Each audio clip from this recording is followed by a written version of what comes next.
Hello and welcome to another episode of World of Africa on WION World is One. And this week, the disruption, pain, suffering and anger continues to build in Africa following the West Asia crisis and blockade of the Strait of Hormuz. Wars fought by powerful states often produce the harshest consequences for those who have the least influence over them. And Africa's experience with the unfolding events in Iran is a stark reality of that happening and a reminder to everyone. I'm Eric Njoka. The show starts now.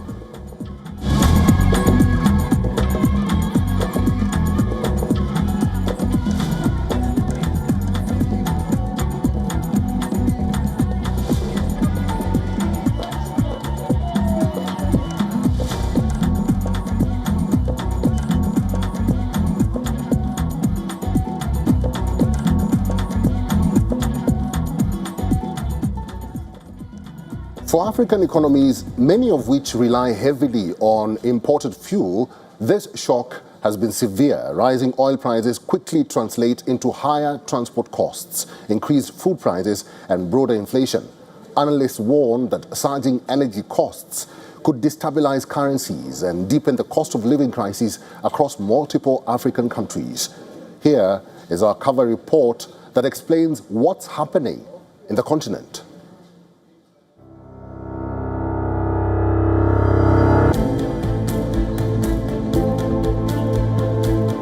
These are scenes that are widespread and synonymous across the continent. With fuel becoming scarce, the Ethiopian government has introduced strict measures, including urging a majority of its public employees to work at home. Food price control and prioritizing fuel to essential services, although the move seems to have little impact on residents. As millions of Ethiopians marked Good Friday in the capital Addis Ababa, many were continuing to suffer the impacts of the Middle East crisis, which has sparked chronic fuel shortages and rising costs of basic commodities. Even in Madagascar, the authorities have declared a state of emergency because of the fuel shortage. From Ethiopia to Kenya's Rift Valley, soaring air freight costs and flight disruptions are squeezing Kenya's cut flour industry, forcing some growers to discard large volumes of produce. Ex-Flora Group, which exports between 120 and 130 million flour stems annually, says 20 to 25% of its production is being thrown away, as limited cargo space and higher charter costs make shipments to Europe unviable. Growers say heavy reliance on the Middle East airline hubs has left the sector exposed to disruptions, though some are now exploring alternative markets and routes, including direct exports to Asia, to reduce future risks. Why are we throwing away? Because the freight cost is too high. I cannot send to Europe some of the produce, I have a limited capacity. Anything extra that I want to buy, I have to bring in a freighter at a higher cost. And that's very high. Then it becomes, it becomes unviable. We are looking to see markets like India open up. That could be a different channel. We may not have to go through the Middle East. We could fly directly or something like that.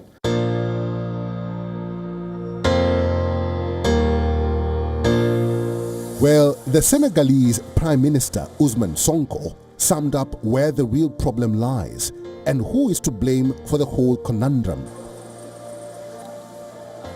Réduire les capacités balistiques de l'Iran, ça n'a pas été atteint. Mr. Trump is not a man of peace. He is a man who destabilizes the world. Sonko went further and accused President Trump of having plunged the world into chaos by triggering the war in Iran.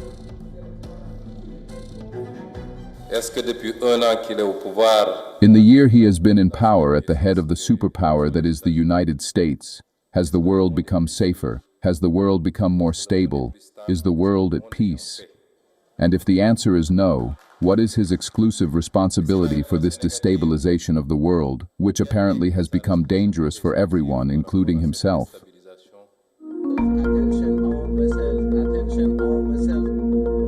The war between the United States, Israel and Iran may appear geographically distant from Africa, yet its consequences are being felt across the continent. For millions of Africans, from the Horn of Africa to Uganda, Sudan, the Gulf of Guinea and South Africa, among others, the conflict is not simply a geopolitical crisis. It is rapidly becoming a human rights crisis driven by inflation, food insecurity, disrupted trade and heightened regional instability. Africa Bureau, WION, World is One.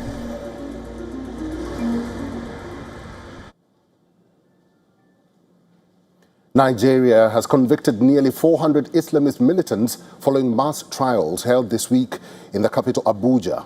The prosecutions are part of a series of trials involving Boko Haram and Islamic State West Africa Province, or ISWAP, suspects that started in 2017 with more than 2,000 defendants. Louisa Olaniyi, our correspondent in Lagos, filed this report.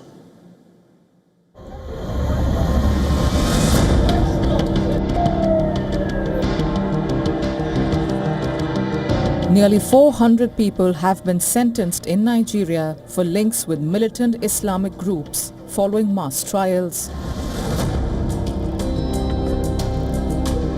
The convicts were given sentences ranging from 5 years to life imprisonment after linked to Boko Haram, or a rival splinter group, the Islamic State West Africa Province. The trials came at a time when the government is under intense pressure to curb rising insecurity in Africa's most populous state. Security forces are battling multiple armed groups, from militant Islamists to separatists, and kidnapping for ransom gangs. Boko Haram launched an insurgency in the northeast of the country in 2009. Killing tens of thousands of people and displacing more than 2 million, aid groups say. In early April, the US urged its citizens to reconsider traveling to the country because of the deteriorating security situation.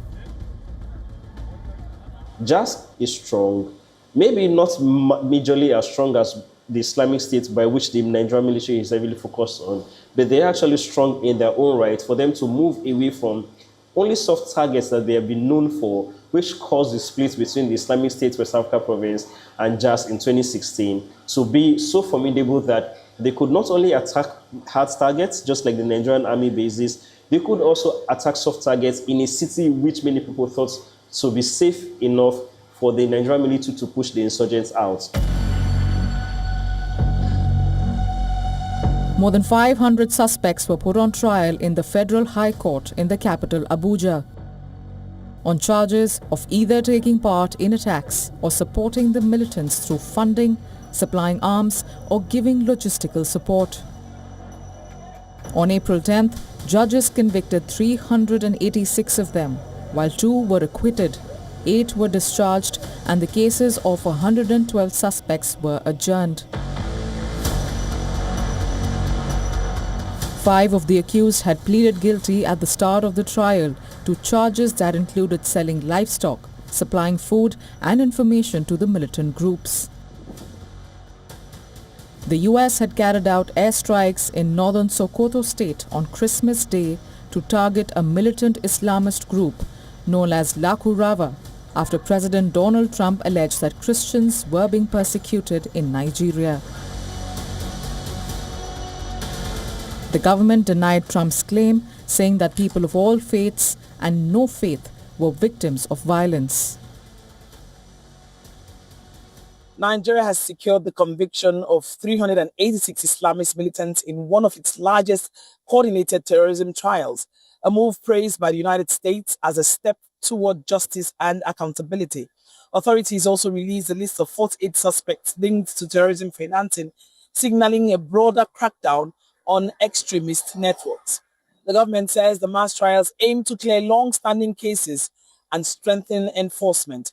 But reactions are mixed. Some Nigerians call it mere propaganda as attacks persist, while others see it as a sign that justice is finally being served. From Lagos, Nigeria, Louisa Olaniyi, WION World is One. Benin's Finance Minister Romuald Wadagni has won the presidency with an overwhelming majority of the vote. According to the Election Commission, he secured more than 94% of the vote based on 90% of ballots counted, sufficient for an irreversible outcome. 49-year-old Wadagni, this guy, was the favorite to win after the main opposition party, the Democrats, failed to get its own candidate on the ballot paper. He replaces Talon. Here's a report.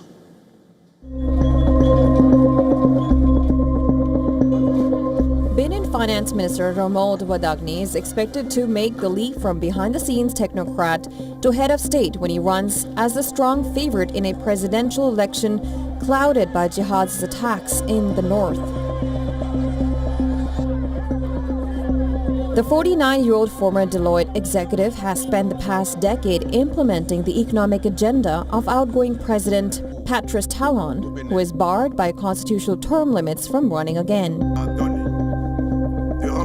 His campaign points to achievements like tripling the national budget and posting cotton exporting Benin's highest GDP growth rates in more than 2 decades. Talon's tenure has also featured the consolidation of power within the presidency and the almost total sidelining of the political opposition, easing Wadagni's path to power. The election comes a mere 4 months after a failed attempted coup, when soldiers on December 7th stormed into television studios to announce the overthrow of Talon. Loyal Benin soldiers swiftly thwarted the bid the same day. Later, with support from French and Nigerian forces, and the country quickly turned a page. Since his selection as ruling party candidate last September, Wadagni has played down the idea of any major break from the man with whom he shares an almost father and son-like relationship. We must ensure that our farmers have access to quality seeds to increase yields. Market gardeners must earn enough to live decently, earn enough to take care of their family's education and health, earn enough to save for retirement. In our social project, we aim to make working the land a noble profession.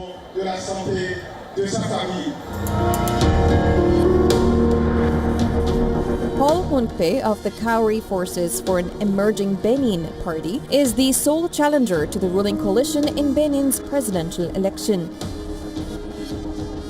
Hunkpe, representing one of the few opposition parties permitted to participate in recent elections, is competing in a political landscape marked by stricter candidacy requirements and diminished participation from rival groups. You can see that during these 10 years, there have been many problems. We are divided, which is why we believe we need national reconciliation. We must allow ourselves to sit down and discuss our country's problems. Choose together the political directions we need. Well, from the 12th of April, you will begin to hear a different message. Wadagni was born on June 20th, 1976 in Lokossa in southern Benin and studied management, financing and auditing at Grenoble School of Management in France before joining Deloitte, where he became a partner. He has also attended courses at Harvard in the US. Under Talon, the political opposition has been steadily weakened, making Wadagni's victory all but guaranteed. Africa Bureau, WION World is One.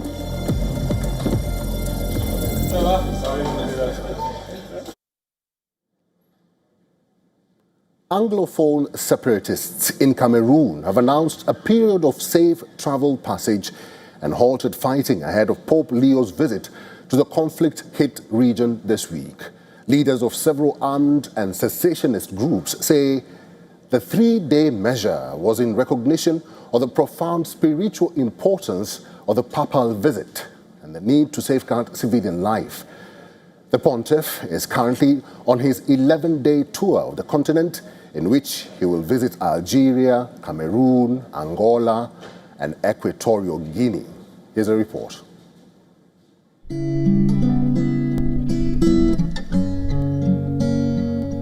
The papal plane touched down in Algiers, Algeria, where Pope Leo kick-started his ambitious African tour.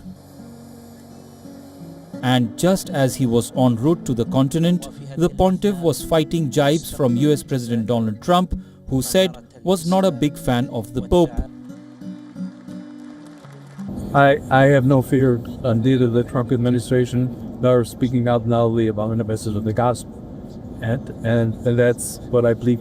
I am called to do what the church is called to do. We're not politicians. We're not looking to make foreign policy, as he calls it, with the same perspective that he might understand it. But I do believe that the message of the gospel, blessed are the peacemakers, is a message that the world needs to hear too. Pope Leo is on a 4-nation tour of Africa. He is visiting Angola, Algeria, Cameroon, and Equatorial Guinea. The 70-year-old Pope will cover more than 17,000 kilometers on 18 flights over 11 days, which started on the April 13th. Huge crowds are expected in Cameroon, where 29% of the population is Catholic and 600,000 people are due to attend one of Leo's masses. Pope Leo will preside over a peace meeting in Cameroon's northwest city of Bamenda, which has been plagued by separatist violence. Le Cameroun n'est même pas le pays le plus catholique d'Afrique. Cameroon is not even the most Catholic country in Africa. Cameroon does not have the most crises in Africa, but Cameroon in its history had many moments of stability that made the Pope think it was the ideal place to talk to Africa.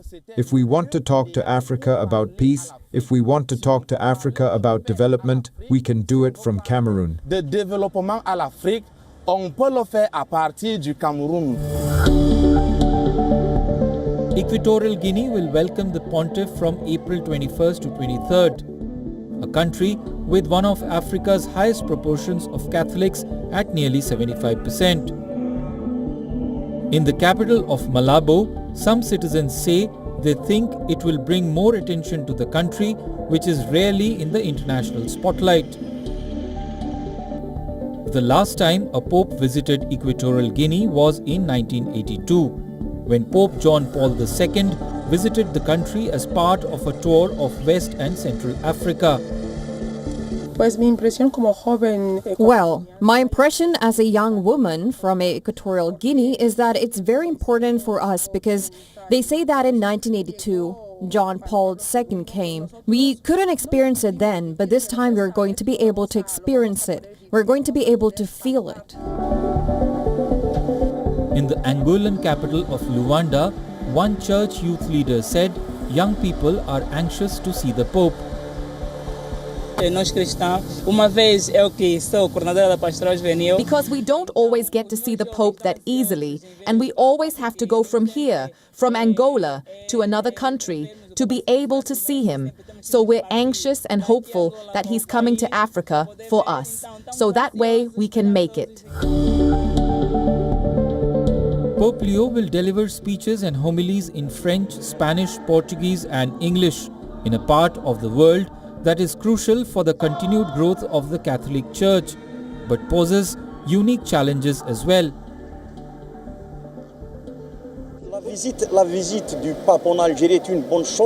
The Pope's visit to Algeria is a good thing for many, many reasons, and one of them is to try to move towards, no, emancipation is not the word. No, it is more about trying to embrace a multicultural, multidimensional, multi-ethnic society. So that is why it is a good thing.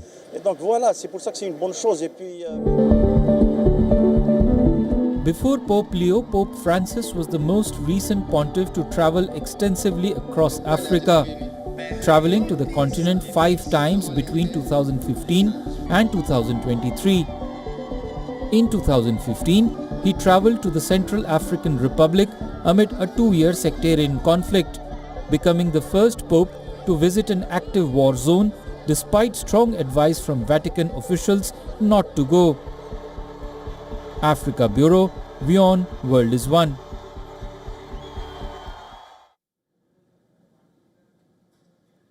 Djibouti's President Ismail Omar Guelleh won an election with 97.8% of the votes, keeping him at the helm of the strategically placed Horn of Africa nation for a sixth term. In power for 27 years, Guelleh had promised to step down but ran for re-election after the constitution was amended in last November to remove the upper age limit of 75 for presidential candidates. Here's a report.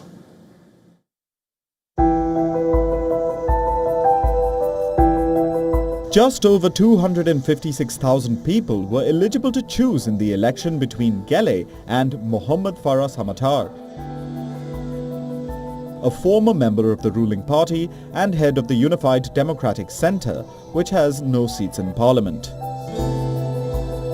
Djibouti's leader, Ismail Omar Guelleh, was expected to win the presidential election, extending his 27-year rule of the tiny, highly strategic Horn of Africa nation. 78-year-old Guelleh, known as IOG, is one of Africa's longest-serving leaders and has ruled the nation of around 1 million people with an iron fist since 1999.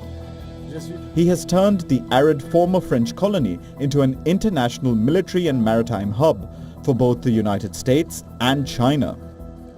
With the opposition divided and largely silenced, Guelleh faces a single, low-profile opponent. He has campaigned across the country dressed in green, with a matching jersey and cap. For the country to move forward, we must be united.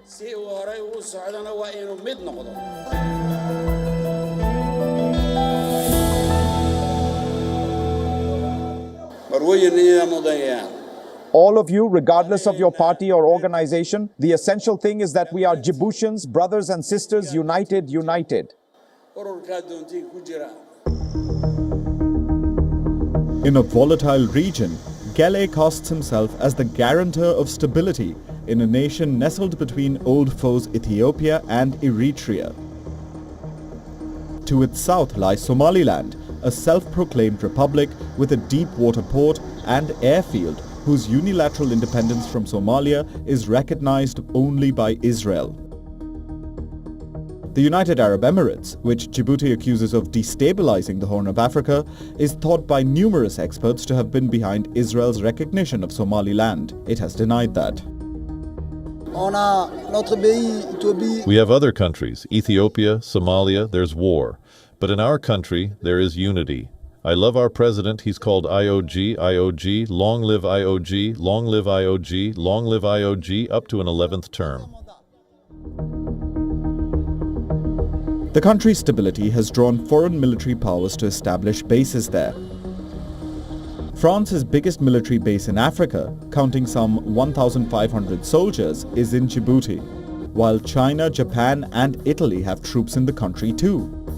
Djibouti is also home to the only permanent US military base in Africa, with some 4,000 troops supporting anti-terrorist operations on the continent, notably in Somalia.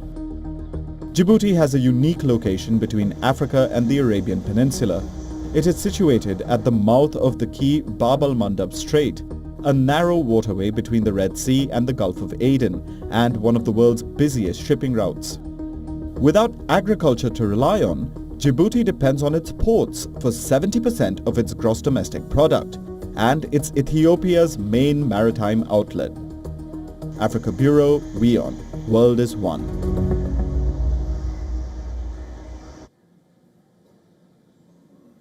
A small but growing number of women in Freetown, Sierra Leone, are defying cultural stigma and overcoming high unemployment by training to drive commercial motorized rickshaws, locally known as keke. These women, numbering roughly 20 among 1,000 plus unionized male riders in Western Freetown, earn a living to support their families and promote economic independence. Here is their story. On the bustling streets of Freetown, Sierra Leone, women are taking the handlebars and breaking into rickshaw driving, a job long dominated by men. As formal employment remains scarce in the country, a growing number of women are shattering stereotypes and taking their financial futures into their own hands. What motivates me for riding a keke? Because I don't come up college. What motivated me to start riding a keke is that I graduated from college but have been unable to find a job. Sitting idle is not my goal. I tried several times to look for employment, but I couldn't get any. With youth unemployment and underemployment hovering between 60% and 70%, the informal economy has become a vital lifeline. The keke has emerged as the most feasible alternative for public transport, bridging the gap between congested city centers and underserved neighborhoods. Hawa Mansare said she was inspired by seeing other women rickshaw drivers and decided to take up the work herself. Really, I've been seeing me compete they do. I became determined to learn. I paid someone to teach me, and that's how I developed the zeal to start driving a keke. But later I will go for berry.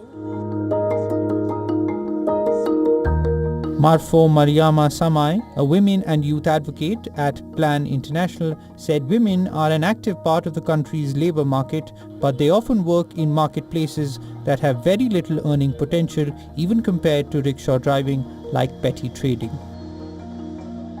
When it comes to the new set of skills and a new set of job market that we are now seeing, women are less represented than men, mostly because of too many factors.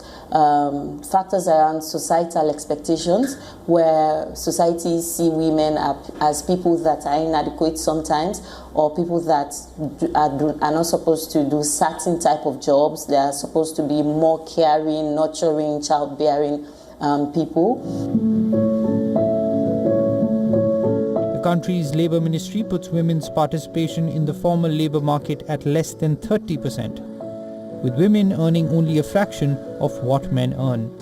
The informal sector, which includes rickshaw driving, is harder to track, but it offers women like Alimatu, one of many young Sierra Leoneans facing unemployment, a way to make a living. Africa Bureau, WION, World is One. Thank you very much for watching this week's episode of World of Africa. I'm Eric Njoka. I will see you on the next episode.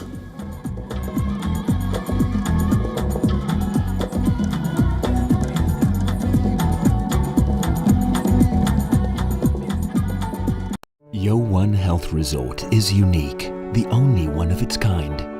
Experience the 4 paths of natural wellness: yoga, Ayurveda, acupuncture, and naturopathy.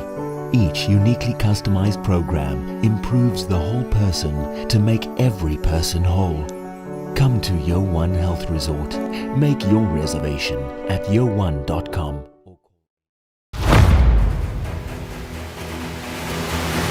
Get the latest updates. Destroy their Breaking missiles news. and raise their... Credible, clear, continuous. Experts across aisles. Diverse voices, one platform. WION World is One. From the bustling trading floors of Wall Street to the vibrant exchanges of Asian stock markets, WION breaks it down for you to make sense of what's happening, as we reveal the key factors behind events, strategic battles, and the game-changing business decisions that shape the world. We bring you all of this and more on World Business Watch.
Hello, you're watching Race to Power. I'm Shreya Upadhyay. On the show today, we are decoding for you the Lebanon-Israel talks that are set to take place in Washington today.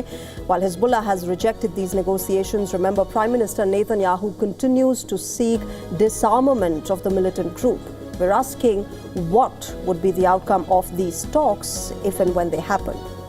And here in India, the state of Bihar now has a new chief minister. Samrat Chaudhary will be taking oath as the successor of Nitish Kumar, who's resigned following his membership in the upper house of the parliament. First, let's talk about the crucial Lebanon-Israel talks. Well, Lebanon finds itself in the whirlwind of the Iran war. Over 2,000 people have been killed in Israeli strikes across Lebanon since America and Israel first